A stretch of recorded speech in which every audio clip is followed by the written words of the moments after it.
Avec le développement précédent, nous avons appris à articuler trois listes déroulantes entre elles sur un formulaire Access et à partir d'informations émanant d'une base de données externe. Dans cette suite logique, sur ces choix recoupés par l'utilisateur, nous souhaitons produire l'extraction de toutes les données concordantes au centre du formulaire. C'est ce que démontre le résultat illustré à l'écran. Lorsque l'utilisateur choisit un département à l'aide de la première liste déroulante, eh bien seules les activités de sortie de ce département sont restituées dans le sous-formulaire du dessous. Dans le même temps, la deuxième liste déroulante se remplit des activités disponibles dans ce département. Lorsqu'il choisit l'une d'entre elles, comme hôtel-restaurant, seules les idées pour cette activité dans ce département sont importées dans le sous-formulaire. Toujours dans le même temps, la troisième liste déroulante se nourrit des villes disponibles pour cette activité dans ce département. Et bien entendu, lorsqu'il choisit l'une d'entre elles, par clic, eh bien vous remarquez qu'il obtient l'extraction chirurgicale des idées de sortie dans cette ville pour cette activité dans ce département.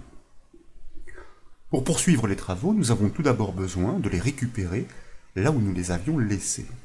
Et bien sûr, sous forme de fichiers compressés, ces bases sont proposées au téléchargement depuis le site bombage.fr. Vous le verrez, la décompression livre donc deux fichiers, nommés respectivement extraire depuis autre BDD, et puis idée de sortie. Le premier donc est la base de données devant produire les extractions. Le second représente la source de données externe sur lequel je vous invite à double-cliquer pour l'ouvrir dans Access. Et dans le volet navigation sur la gauche, maintenant, nous allons double-cliquer sur la table Société pour l'afficher en mode feuille de données. Elle archive des activités de sortie sur plus de 1000 enregistrements, comme vous pouvez le voir. Les champs que nous devrons questionner se nomment respectivement Société nom, Société activité, Société département et Société ville. Fort de ces constats, nous pouvons donc fermer cette base de données et maintenant, je vous invite à double-cliquer sur l'autre fichier, extraire depuis autre BDD, pour l'ouvrir dans Access. Dans l'enchaînement, depuis le volet de navigation, nous allons double-cliquer sur le formulaire FREQ pour l'exécuter. Un traitement externe s'opère déjà au chargement de ce formulaire. Pour le constater, je vous invite à déployer la première liste déroulante pour remarquer que ce sont tous les départements uniques issus de la base de données externe qui se dévoile. En effet, la base active n'héberge aucune information. Donc nous allons cliquer sur l'un de ces départements pour le choisir, et cette fois, ce sont toutes les activités disponibles pour le département choisi qui se proposent. Nous choisissons là aussi une activité, comme hôtel, pourquoi pas, et enfin, nous déployons la dernière liste déroulante pour remarquer que ce sont toutes les villes offrant cette activité dans ce département qui se dressent. Sur la base de ces données externes et par le jeu de requêtes SQL dirigées en VBA Access, ces trois listes déroulantes sont donc reliées entre elles. Mais comme vous avez pu le voir, lors de ces choix successifs, aucune extraction n'est encore produite dans le sous-formulaire existant. Avant de débuter, nous proposons de reprendre contact avec le code VBA réalisant ces articulations. Pour cela, tout d'abord, à gauche du ruban accueil, nous allons cliquer sur la flèche du bouton affichage et dans les propositions, choisir le mode création. Sur le formulaire en conception, nous pouvons réaliser le raccourci clavier Alt F11 pour basculer dans l'éditeur VBA Access. Vous notez la présence de plusieurs procédures événementielles. Celle qui nous intéresse particulièrement et que nous allons enrichir se nomme charger liste. Elle est appelée au chargement du formulaire, au form load, là, comme vous pouvez le voir, mais aussi au changement de département, date change, ou encore au changement d'activité, activité change. Et donc, à chaque occasion, ce sont des paramètres adaptés qui lui sont transmis. C'est en fonction de la liste déroulante qui lui est passée en paramètres que cette procédure adapte la requête SQL à exécuter pour remplir cette liste en conséquence avec une instruction conditionnelle à 3 branches ici. Nous le verrons, nous transformerons cette instruction conditionnelle à 3 branches en une instruction conditionnelle à 4 branches pour prendre en compte le changement de ville avec la dernière liste déroulante, ce qui n'est pas le cas à ce stade. Puis cette procédure exécute cette requête pour parcourir tous les enregistrements avec une boucle do, de manière à pouvoir remplir la liste déroulante des données ainsi filtrées, qu'il s'agisse des départements dans le premier cas, des activités dans le deuxième, ou encore des villes dans le dernier cas. Pour poursuivre ce développement, nous devons commencer par déclarer deux variables supplémentaires afin de stocker les nouvelles syntaxes SQL. La première doit sélectionner les enregistrements externes en fonction des choix émis par l'utilisateur avec les listes déroulantes. La seconde doit insérer tour à tour ces lignes dans la table locale tsortie qui sert de source d'information au sous-formulaire. Donc, dans la partie déclarative de notre procédure chargée liste, nous allons ajouter deux points, et bien ces deux nouvelles variables, mots-clés dim bien entendu, en commençant par une première que je vous propose de nommer classiquement requête 2 car requête est déjà prise, que nous typons comme un texte puisqu'il s'agit de stocker une chaîne, la chaîne de la syntaxe SQL, as string, donc deux points, pour pouvoir ensuite déclarer une toute dernière variable que nous nommons requête AJ, AJ pour ajout, car il va s'agir d'une requête d'insertion, là aussi il s'agit d'une syntaxe SQL, donc nous la typons comme un texte as string. Au chargement du formulaire, la première nouvelle requête doit restituer tous les enregistrements de la base de données externe sans exception. Il s'agit donc d'une syntaxe triviale, sans clause where. Cette construction doit intervenir dans la première branche de l'instruction conditionnelle, c'est-à-dire ici, sous la première requête SQL. Pour cela, eh bien, je vous propose de, pourquoi pas, copier ce fragment, de le coller juste en dessous, donc bien dans la première branche. C'est la requête c'est la variable nommée requête 2 qui doit désormais stocker cette syntaxe. Il s'agit bien d'une requête sélection, select, bien sûr, mais cette fois-ci, nous ne souhaitons pas prélever les départements de façon unique, mais bien toutes les informations de champ à partir de la table société, from société. Dans le cas où l'utilisateur choisit un département avec la première liste déroulante ensuite, nous devons restreindre les données extraites aux activités de sortie de ce département. Donc, une clause where est à émettre dans la deuxième branche de l'instruction conditionnelle. Là encore, nous pouvons prélever la syntaxe existante, la coller en dessous. Nous commençons par adapter le nom de la variable devant réceptionner cette syntaxe SQL. Il s'agit bien entendu, là aussi, de bien prélever les informations de tous les champs à partir de la table société, mais pour lesquels eh bien, les enregistrements font bien partie du département qui est mentionné avec la première liste déroulante dep.value, d'où la raison de la présence de cette clause where. La troisième branche de l'instruction conditionnelle doit se transformer en avant-dernière branche pour permettre l'insertion du cas de l'appel sur un changement de ville. Nous le verrons, nous utiliserons un leurre pour ce dernier cas, puisqu'il sera uniquement question d'extraire et non plus de filtrer pour une énième liste déroulante. Nous devons commencer par ajuster le test. Donc voyez-vous ici, il ne s'agit plus de la dernière branche, de l'avant-dernière, donc c'est un else if qui pose un critère sur le nom du contrôle pour savoir s'il s'agit bien de la dernière liste déroulante qui se nomme ville au pluriel. Dans ces conditions, effectivement, nous commençons par récupérer de façon unique l'ensemble des villes. Nous l'avons dit, donc, il s'agit maintenant de sélectionner, d'extraire tous les enregistrements sur les choix recoupés par ces trois listes déroulantes, sur les deux premières listes déroulantes, dans ce troisième cas. Donc, une fois encore, nous prélevons la syntaxe, nous la collons juste en dessous, nous adaptons le nom de la variable de réception. Il s'agit, une fois encore, de bien sélectionner toutes les informations étoiles à partir de la table société, mais pour lesquelles les enregistrements correspondent bien à la fois au département et à la fois à l'activité, c'est-à-dire au choix recoupé par les deux premières listes déroulantes. Ensuite, et nous l'avons annoncé, nous déclencherons l'exécution de la quatrième branche de l'instruction conditionnelle au changement de ville dans la dernière liste déroulante grâce à un leurre. Le filtre pour l'extraction doit tenir compte du choix du département, de l'activité dans ce département et de la ville pour cette activité dans le département. C'est donc une syntaxe SQL avec une triple clause where que nous devons construire dans la quatrième branche de cette instruction conditionnelle. Il convient d'ajouter donc cette quatrième branche avec un else. Nous prélevons la syntaxe précédente de notre variable requête2 pour la coller dans cette nouvelle branche.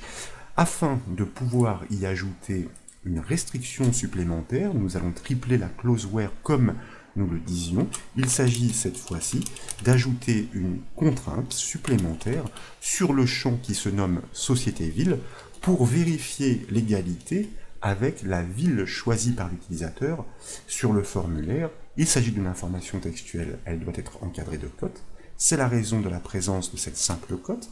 Ensuite, nous concaténons avec une partie dynamique qui correspond au choix validé par l'utilisateur avec la dernière liste déroulante. Et bien sûr, nous n'oublions pas de borner notre syntaxe pour bien encadrer simple cote entre deux doubles cotes, et bien notre dernière valeur textuelle, le choix de la ville. Maintenant, avant d'exécuter la requête appropriée pour réaliser les importations dans la table tsortie, nous devons commencer par la vider des précédentes potentielles extractions réalisées par le biais des choix utilisateurs sur le formulaire. Rappelons-le, la table tsortie est effectivement utilisée comme source de données du sous-formulaire. C'est d'ailleurs la raison pour laquelle ce dernier est encore vide à ce stade. Donc, après l'instruction conditionnelle, nous allons commencer, nous l'avons dit, par vider cette table, et pour cela, nous pouvons exploiter notre objet VBA-Access qui se nomme currentDB, qui, comme vous le savez, désigne la base de données en cours pour exploiter sa méthode exécute et en lui transmettant une syntaxe SQL toute simple, delete étoile from tsortie, tsortie, nous l'avons dit, étant le nom de la table en question, le nom de la table à purger. Alors, mon currentDB, normalement, la case devrait être corrigée automatiquement avec un D majuscule. Oui, alors vous voyez, il n'y avait pas de fumée sans feu, c'est tout simplement parce que au lieu de l'écrire avec 2 R, je l'ai écrit avec 2 U. Et vous voyez qu'à validation, cette fois-ci, la case est parfaitement corrigée. Ce petit test est tout à fait intéressant pour un développeur, de manière à intercepter les erreurs potentielles de code avant même qu'elles n'interviennent, qu'elles ne surgissent. Le code qui suit, notamment avec la boucle do loop, concerne le remplissage des listes déroulantes avec la requête appropriée selon le contrôle qui est passé en paramètre de la procédure. Mais dans le cas du changement d'une ville, toutes les listes étant déjà remplies et reliées, quatrième branche donc, ce code ne doit pas intervenir. Nous choisissons donc de le gérer avec une nouvelle instruction conditionnelle. Pour cela, je vous propose, juste avant de lancer cette requête sélection, d'intégrer ce bloc dans une instruction conditionnelle. Rappelez-vous que la variable champ, cette valeur, est passée en deuxième paramètre de notre procédure. Et bien, lorsque ce champ est vide, nous veillerons justement à transmettre une valeur vide à l'appel de la liste déroulante des villes pour que ce traitement soit effectivement ignoré, car à ce stade les listes sont déjà reliées, et bien sûr nous n'oublions pas de borner notre instruction conditionnelle. Il convient ensuite, tant qu'à faire, d'indenter ce code. Donc je vérifie tout de même que à ce stade il ne manque rien, nous avons bien notre move next, et donc nous sommes vraisemblablement correct jusqu'à ce stade. À ce stade, je préfère vérifier avant qu'une erreur soit générée à l'exécution. Enfin donc, nous devons déclencher la requête sélection que nous avons construite dans la quatrième branche de l'instruction conditionnelle. Grâce à elle, nous allons, et d'ailleurs dans toutes les autres branches, selon le cas, grâce à elle, nous allons isoler tous les enregistrements de la base externe correspondant exactement à la ville, à l'activité et au département. C'est ainsi, et dans l'enchaînement, que nous devons entreprendre de les parcourir tous grâce à une nouvelle boucle do loop. À l'intérieur, c'est une requête ajout qui doit être exécutée à chaque passage, donc, pour chaque enregistrement filtré, pour les ajouter tour à tour dans la table tsortie qui est la source du sous-formulaire.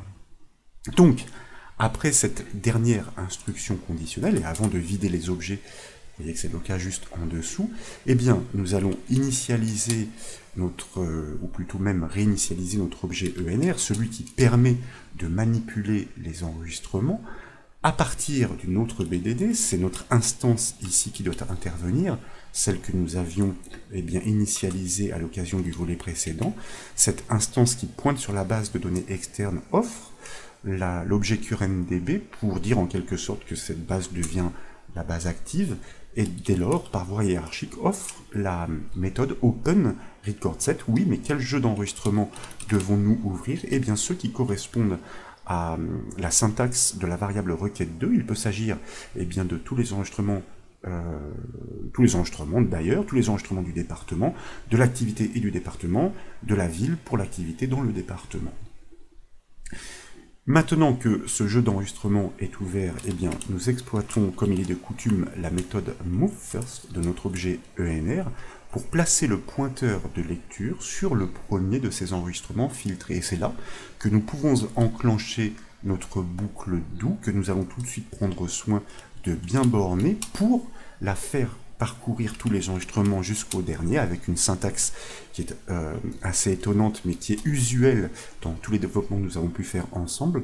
While not ENR, EOF, end of file, tant que la fin du fichier n'est pas atteinte, tant que le dernier enregistrement n'est pas atteint. Bien sûr, à chaque passage dans cette boucle, après traitement, il va s'agir de déplacer le pointeur de lecture sur l'enregistrement suivant grâce à la méthode moveNext de notre objet ENR.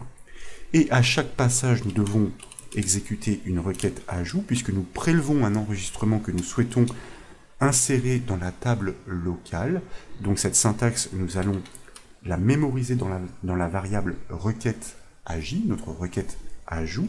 Il s'agit d'une requête insertion, donc insert into, bien entendu, sur la table tsortie que nous mentionnons juste après. Selon la syntaxe d'une requête insertion, nous devons maintenant lister tous les champs de réception dans les parenthèses.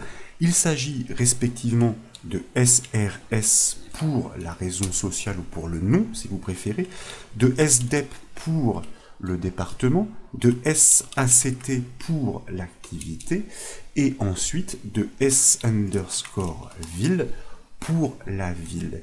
Et suite à cela, c'est la clause values qui intervient pour énumérer maintenant quelles sont toutes les valeurs dynamiques à insérer dans ces champs respectifs. Elles sont toutes de type texte, donc doivent être encadrées de cotes, simple cote, double cote, pour pouvoir poursuivre l'assemblage dynamique. Et là, nous exploitons notre objet ENR avec sa propriété fields, qui par défaut représente la collection de ces champs, mais en paramètres, nous allons lui indiquer quel est le nom du champ, de l'information pour le champ que nous souhaitons insérer dans notre raison sociale. Il s'agit donc du champ société nom sur lequel nous pointons. Bien sûr, propriété value pour accéder à son contenu pour l'enregistrement qui est en cours d'analyse. Et là, voyez-vous, je vais prendre soin de copier ce fragment de code puisque les injections qui suivent sont assez similaires. Nous poursuivons, maintenant nous devons renseigner le champ du département.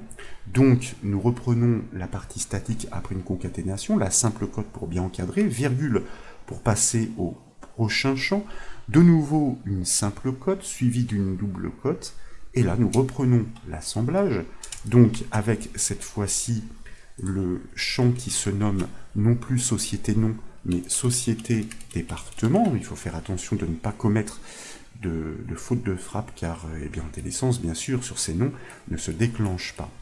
Donc, le département, que nous associons de nouveau avec une simple cote pour bien l'encadrer, virgule pour passer au champ suivant, simple cote, double cote, de nouveau le caractère de concaténation, suivi du champ suivant. Il s'agit cette fois-ci de l'activité, donc société activite comme nous le savons, que nous concaténons une fois encore avec une simple cote dans une double cote, virgule pour passer au dernier champ, simple cote, double cote. Vous voyez que ce sont toujours les mêmes manipulations à reproduire, et nous assemblons cette fois avec l'information du dernier champ. La correspondance se fait par rapport à la ville, société ville.value.